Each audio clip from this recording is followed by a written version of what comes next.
Selamat datang di Jam Film. Baiklah, kembali lagi bersama saya Genu yang akan selalu menyapa kalian. Bro, gimana kabarnya bro? Tetap kondusif ya. Siapapun presidennya yang menang, ingat tetap jaga kerukunan. Baiklah, kembali ke topik. Seperti biasa, Jam Film akan kembali mengulas film yang berdasarkan kisah nyata. Dan kali ini giliran film yang berjudul The Forgotten Battle. Film ini berlatar belakang Perang Dunia Kedua, menggambarkan perjuangan pasukan sekutu melawan Nazi, menceritakan ada 3 tokoh, yaitu seorang pilot Inggris, lalu seorang pria asal Belanda yang berjuang di sisi Jerman, dan juga seorang wanita dari anggota perlawanan Belanda, yang dimana ketiga-tiganya terlibat dalam pertempuran di satu kota. Terlepas dari jalur pilihan perjuangan mereka yang berbeda-beda, tetapi mereka berjuang demi tujuan yang sama, yaitu kebebasan. Penasaran dengan jalan ceritanya? Maka dari itu langsung saja kita putar. Iya, itu.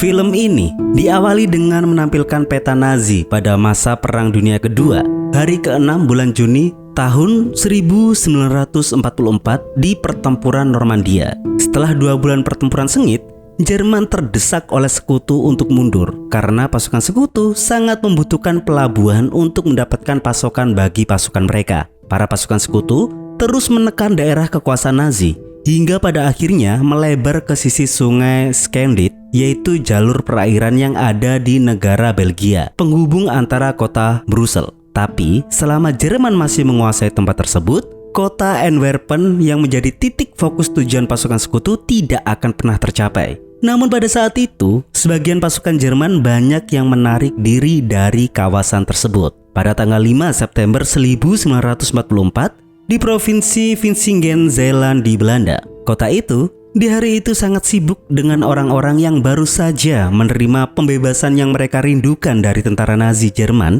yang telah menjajah kota mereka selama bertahun-tahun. Di kantor balai kota, tempat penduduk setempat bekerja, mereka bergegas untuk menyingkirkan surat kabar yang berhubungan dengan Jerman sesegera mungkin. Seorang wanita muda yang bernama Thun Kavischer, atau kita panggil saja dia dengan nama Thun ya, gak pakai Tina. Dia adalah salah satu pekerja di sana yang biasanya mengerjakan urusan surat menyurat untuk Pak Wali Kota.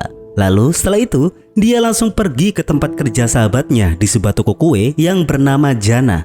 Dia menjemputnya dan mereka mulai menikmati sisa hari itu sambil menyaksikan para tentara Nazi berjalan meninggalkan kota mereka. Lalu, di sana ada seorang pemuda yang baru puber yang bernama Drick menggunakan kameranya dan memotret semua yang dilihatnya di hari itu. Drick adalah adik laki-laki dari Mbak Thun. Sampai salah satu Nazi memperhatikannya dan marah kepadanya. Prajurit itu mengambil kamera Drick dan melemparkannya hingga pecah.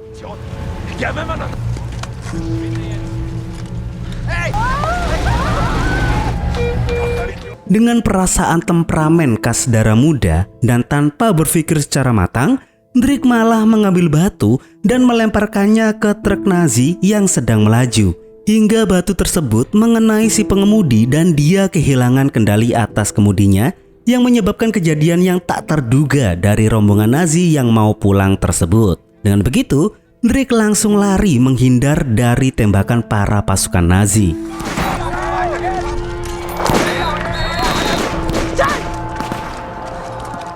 Sebulan sebelumnya, pada tanggal 11 Agustus 1944 di garis depan Rusia, tentara Jerman berusaha mempertahankan wilayah mereka dari sekutu. Salah satu dari tentara Nazi itu adalah seorang pemuda asal Belanda yang bernama Marinus. Dari itu, para sekutu masuk ke wilayah mereka dan hampir membunuh semua pasukan Nazi, termasuk sahabatnya yang bernama Lukas.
kembali ke kota. Mbak Thun tengah menunggu adik laki-lakinya pulang. Dan setelah menunggu lama, Drake pun pulang dengan cedera di lengannya karena tembakan dari Nazi. Dan di sana baru terungkap bahwa ayah mereka adalah seorang dokter dan bekerja hampir sepanjang hari di rumah sakit Nazi. Pada tanggal 16 September 1944 di Dorset, Inggris, sebuah pesawat sekutu Inggris sedang berlatih di atas langit di bawah pengawasan Tony Turner dan salah satu muridnya yang bernama William. Mereka terbang bersebelahan dan Tony berperan sebagai pesawat mendukung William. Ketika mereka mendarat, Tony merasa kesal dengan apa yang dilakukan William karena dia melepaskan tali dereknya. William sangat mengidolakan Tony dan ingin berada di dekatnya kemanapun dia pergi, bahkan selama pertempuran yang akan datang dengan Nazi itu. Namun, Tony berjanji kepada ayahnya William untuk membawa William hidup-hidup. William sebenarnya tidak senang jika selalu menerima perlakuan khusus hanya karena dia adalah putra dari jenderal. Sekutu Inggris merencanakan strategi mereka tentang cara menyerang Antwerpen. Sang jenderal yang memimpin pertemuan tersebut adalah ayah William. Setelah rapat tersebut, William mendatangi ayahnya. Dia meminta izin untuk bergabung dengan misi tersebut. Tetapi ayahnya menolak karena ayahnya ingin dia tetap hidup dan aman. Tetapi di sisi William, dia tidak ingin diperlakukan seperti itu. Dia juga menginginkan sebuah reputasi untuk dirinya sendiri. Sehingga dia mendatangi Tony dan berbohong bahwa ayahnya telah mengizinkannya untuk bergabung dalam misi. Sehingga Tony membawa dia bersamanya dalam timnya. Welcome aboard. Kembali lagi ke kota Vlissingen. Ternyata para pasukan Nazi kembali ke kota tersebut.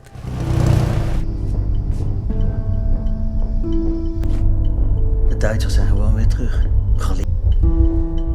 Dan semakin parah karena banyak pria muda seumuran dengan Drake ditangkap oleh pasukan Nazi. Sepanjang hari itu di tempat kerja, Thun mendengar gosip-gosip tentang pemburuan para kelompok muda pemberontak, termasuk memburu Drake yang melakukan penyerangan beberapa hari yang lalu. Sehingga dengan begitu, segeralah Thun memberitahu adiknya saat dia kembali ke rumah. Setelah mendapatkan informasi tersebut dari Mbak Thun, Drake malah ingin menyerahkan diri dan melepaskan orang-orang tak bersalah yang terlibat karena kesalahannya. Tetapi jelas Mbak Thun menolak karena sebagai sebuah keluarga, Thun ingin bersama-sama memikirkan solusi untuk masalah tersebut. Namun hanya untuk diberitahu Drake bahwa sahabat mbaknya itu, yaitu Jana, ternyata dapat membantu dirinya.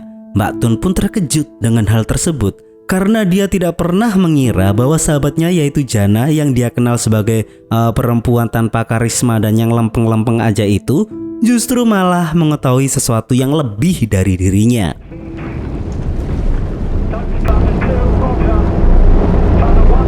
Di sisi lain, sekutu Inggris memulai operasi mereka. Mereka terbang melintasi perbatasan Eropa sampai mereka mencapai tanah Selandia. Namun, pasukan Nazi melihat pesawat pasukan sekutu datang sehingga langsung saja Nazi mengebom pesawat-pesawat tersebut.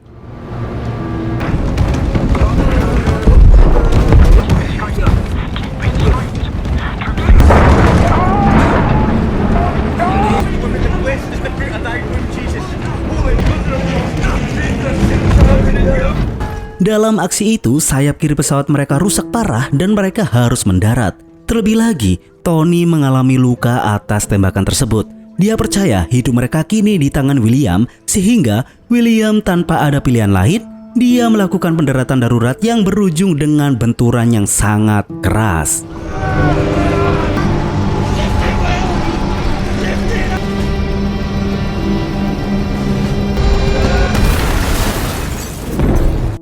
Kembali ke rumah Thun, di hari itu dia kedatangan petinggi Nazi yang jelas langsung mengejutkannya. Dengan begitu, segeralah dia menyuruh adiknya untuk pergi dan bersembunyi di dalam ruang bawah tanah hingga sampai ayah mereka pulang, yaitu Dr. Fischer.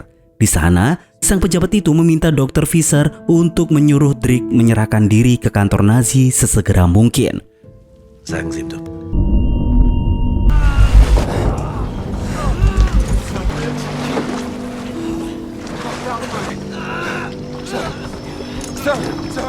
Kembali ke pasukan Inggris, Tony dan anak buahnya terjebak di sebuah pulau terpencil di mana mereka hanya dapat melihat hamparan rumput air, dan juga asap peperangan yang tak ada habisnya. Tony terluka sangat parah dan harus ditandu, sementara anak buahnya melindungi dan menggendongnya.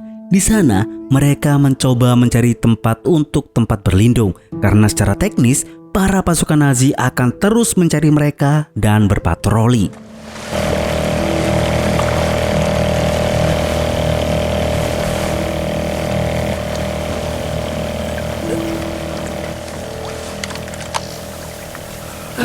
They're already looking for us.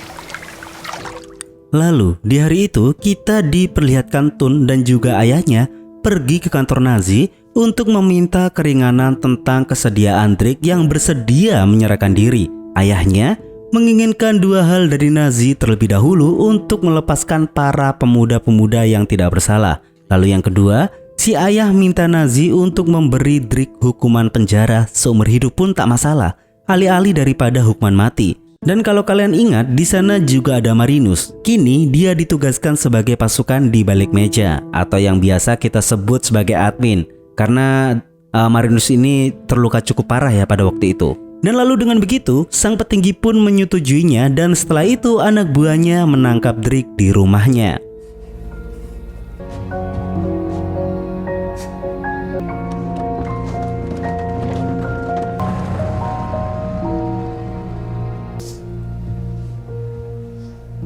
Sedangkan para sekutu Inggris menemukan gubuk tua dan memutuskan untuk beristirahat di sana. Mereka pun bermalam di sana, membuat api penghangat, dan di tengah-tengah hujan tersebut, lalu tiba-tiba datang si pemilik gubuk, yaitu seorang lelaki tua setempat yang jelas berpihak kepada para pasukan Inggris. Sehingga dengan begitu para pasukan itu mendapatkan sedikit makanan untuk mengisi perut mereka yang kosong.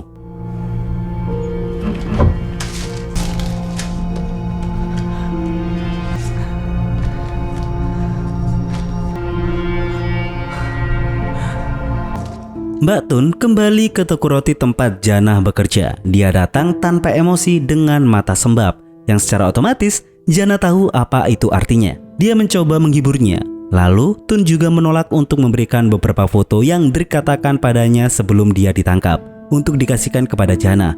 Mbak Tun malah ingin bernegosiasi dengan kelompok revolusioner yang selalu mereka bicarakan itu. Dan Drake adalah salah satu dari kelompok itu. Sehingga karena Jannah benar-benar membutuhkan foto-foto tersebut, dia tidak punya pilihan selain menuruti apa kemauan Mbak Tun, di mana Tun bisa bertemu pada jam 8 malam waktu setempat di toko kue tersebut. Dan pada jam 8, Mbak Tun pun kembali ke toko kue dan bertemu dengan sosok kelompok para revolusioner yang telah cukup lama bekerja sama dengan pasukan sekutu.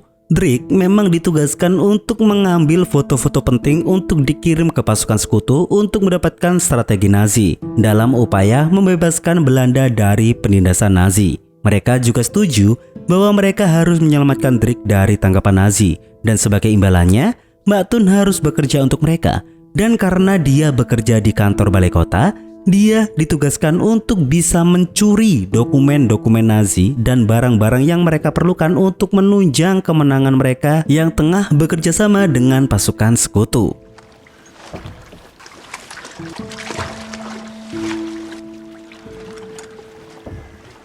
Sementara para pasukan Inggris telah mencapai kota yang sudah ditinggalkan. Sejauh mata mereka memandang, hanya ada rumah-rumah kosong dan rusak. Para pasukan itu masuk ke dalam rumah yang sudah ditinggalkan itu.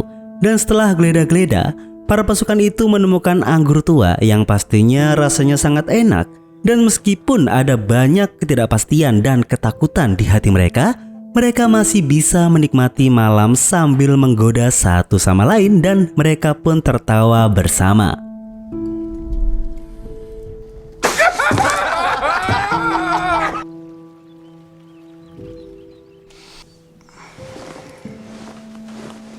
Keesokan harinya, ketika William bangun, dia mengetahui bahwa Nigel dan juga John telah mengkhianati mereka dengan melarikan diri tanpa jejak. Dan yang membuat William begitu sangat tidak terima adalah semua barang-barang penting seperti peta dan lain-lainnya ikut terbawa bersama mereka. Dengan kejadian tersebut, Tony memutuskan untuk memerintahkan Hank dan juga William untuk pergi mencari perahu agar mereka dapat melarikan diri dan pergi ke kota Earham sesegera mungkin.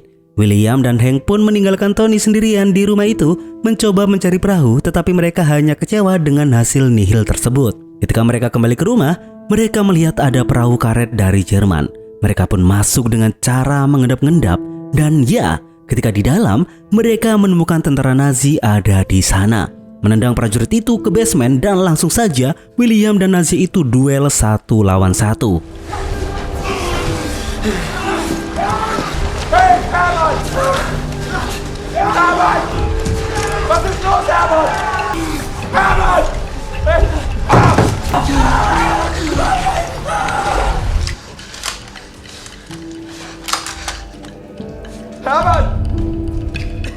Setelah William menang, ternyata masih tersisa satu lagi di mana Nazi itu tengah menyandra Tony. Keduanya mencoba untuk bernegosiasi, namun nyatanya keduanya gagal dan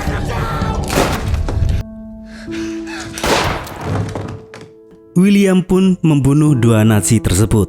Tidak ada jalan lain selain mereka harus segera keluar dari teritorial Nazi. Mereka pun mengubur Tony dengan rasa hormat yang sangat dalam. Namun sayang, di tengah jalan, Hank menolak untuk pergi bersama William. Dia begitu sangat ketakutan sehingga tidak ada pilihan lain. William pun pergi sendirian.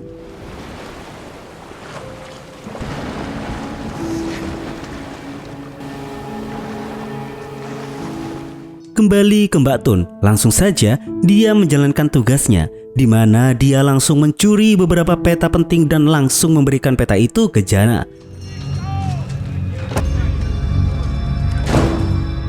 Sedangkan di kantor Nazi, Marinus mendengar suara keras dari arah penjara bawah tanah.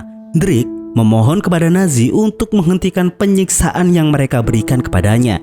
Namun Drake langsung dipotong jarinya agar Drake mau memberikan informasi apapun mengenai para pasukan pemberontak.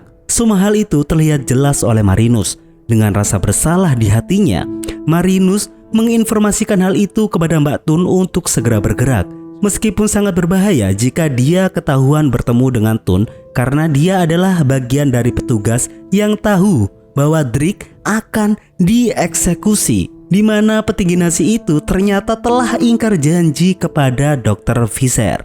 Mbak Tun pun segera pulang dan memberitahu ayahnya tentang hal tersebut. Dr. Fisher optimis bahwa dia akan dapat mengejar petinggi Nazi dan meyakinkannya untuk menghentikan pengeksekusian Drake. Tetapi Dr. Fisher di sana melihat anaknya telah diangkut dan akan dibawa ke suatu tempat. Fisher pun buru-buru ingin bertemu dengan sang petinggi, namun sayang disayang kedatangannya tersebut tidak digubris sama sekali oleh sang petinggi.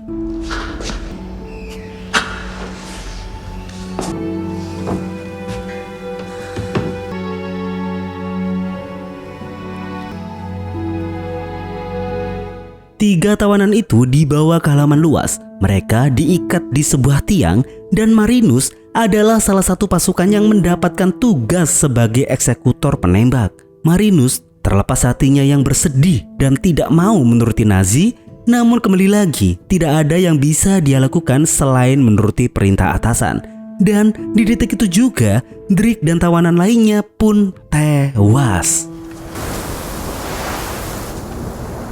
Meskipun ada kabar duka, Pim, yaitu salah satu anggota dari pasukan revolusioner, dia mengumpulkan Jana dan juga Tun di toko kue. Dan karena Pim ini mendapatkan tembakan di perut kirinya, dia tidak bisa bertindak lebih jauh lagi. Pihak sekutu harus menerima cetakan peta tersebut. Jadi, dia meminta kedua gadis itu untuk melakukannya. Dia dengan hati-hati menginstruksikan mereka tentang apa yang perlu mereka lakukan dan apa yang harus mereka katakan ketika sampai di pihak sekutu. Dan di malam nanti mereka harus melakukannya. Sebaliknya, William yang berhasil menyeberangi sungai sedang berjalan di lapangan terbuka sampai truk sekutu menemukannya dan mengikutinya. Mereka membawanya ke camp dan William pun bisa beristirahat sejenak. Dua gadis itu tanpa henti berjalan di rerumputan tinggi dan lapangan terbuka, hanya untuk mendapati diri mereka berada di tempat di mana mereka melihat jalan lintas dan rakit kecil yang dibicarakan oleh Pim. Mereka melaksanakan rencana mereka, tetapi sungguh sangat apes. karena beberapa pasukan Nazi yang berpatroli menemukan mereka dan kedua gadis itu dihujani deru tembak. Sayangnya, Jannah adalah satu-satunya yang masuk ke dalam rakit itu dan pergi. Sedangkan Thun di sana, dia langsung ditangkap oleh Nazi. Dan di keesokan harinya, sekutu pun bergerak dan menyerang Nazi hingga perang kembali pecah saat itu juga.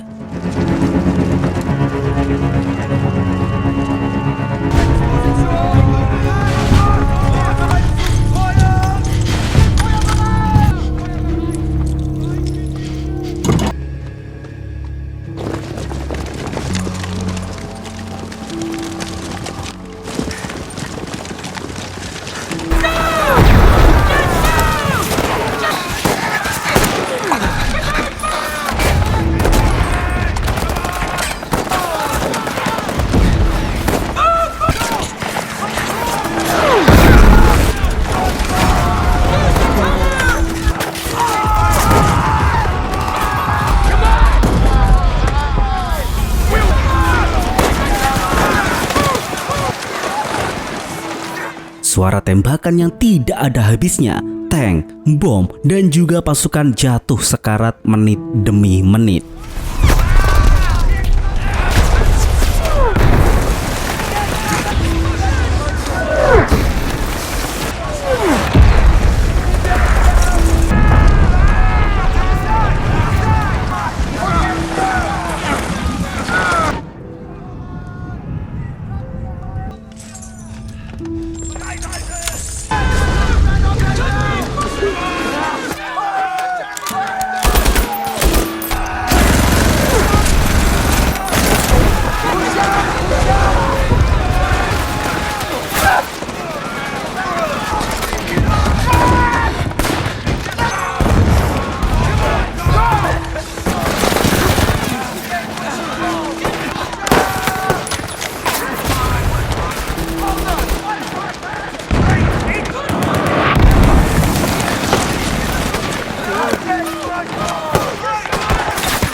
Para pasukan sekutu telah kalah jumlah, namun mereka tidak menyerah sedikit pun. Mereka hanya perlu mundur dan melakukan rencana ulang.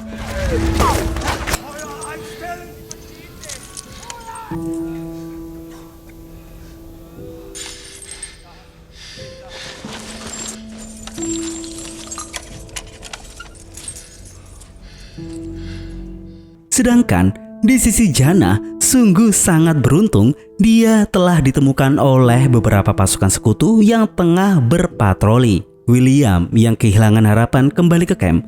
Dia melihat tubuh Jannah yang sekarat tengah dirawat oleh tim medis. Jannah di sisa nafasnya berhasil memberikan berkas-berkas itu kepada pihak sekutu, dan setelah itu Jannah gugur dengan kebanggaan di hatinya. Sekutu dapat menemukan dan melihat apa yang ada di dalam tas itu. Semua berkas-berkas itu sungguh membantu pihak mereka dan memberi mereka keuntungan besar. Karena dengan roadmap tersebut, mereka bisa memiliki beberapa strategi manuver yang bisa mengejutkan para pasukan Nazi. Sehingga langsung saja di malam itu, William dan beberapa pasukan lainnya diam-diam menyerang Nazi. Tetapi kali itu mereka melakukannya dari belakang. Dan hal itu sangat tidak terpikirkan oleh pasukan Nazi, dan dengan mudah pula mereka hancur di detik itu juga.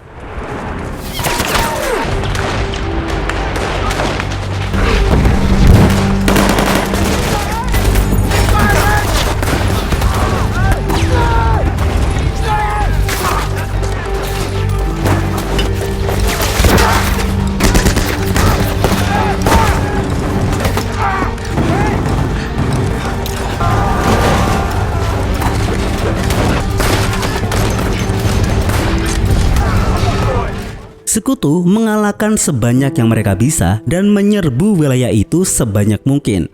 Dan sementara semua orang saling terbunuh dan saling membunuh, hal sebaliknya terjadi pada William yang tiba-tiba tak bergeming ketika dia ditodong oleh Marinus. Pertemuan yang mungkin sangat tidak mereka harapkan. Mereka saling bertatapan dan pada akhirnya Marinus memilih untuk melepas William. Ya, karena jelas Marinus bukanlah Nazi dan tidak ada gunanya dia membunuh sekutu. Sementara tentara Nazi banyak yang tertangkap, yang lainnya mencoba untuk melarikan diri. Tetapi salah satu Nazi melihat Thun yang masih ada di ruang selnya. Dengan begitu, Nazi itu dengan sangat murka atas kekalahan yang mereka terima, dia hampir membunuh Mbak Thun. Dan untungnya Marinus dengan cepat menyelamatkan Thun dan langsung membunuh Nazi itu.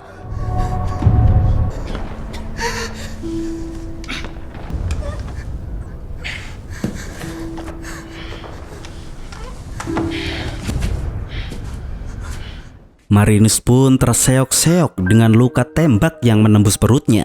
Mbak Thun ingin membantu Marinus dengan segala cara. Marinus di sana mungkin dia merasa pantas untuk menerima hal itu. Kendati pun dia yang mengeksekusi Drake, setidaknya dia berhasil menyelamatkan kakaknya yaitu Mbak Thun. Dan film pun berakhir ketika William melihat Thun bersama Marinus yang sudah tidak bernyawa.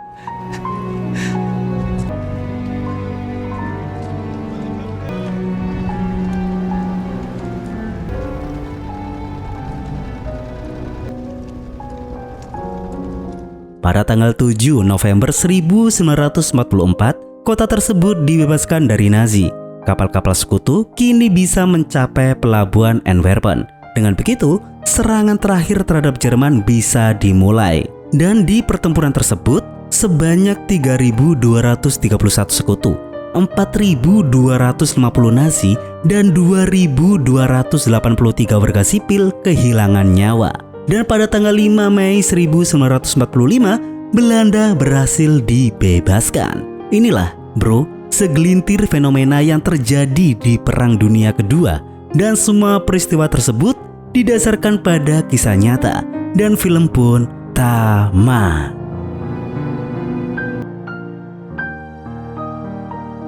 Baiklah bro, terima kasih yang sudah menonton. Adanya film ini bisa kembali membuka mata kita, di mana kita bisa menengok sisi lain dari sebuah peperangan. Tidak ada yang endingnya bahagia, semuanya susah, semuanya sedih. Dan semoga dunia yang kita pijak sekarang ini akan selalu damai dan humanis. Cukup sekian dari saya Genu, mewakili Jam Film pamit undur diri. Dan sampai jumpa di video selanjutnya.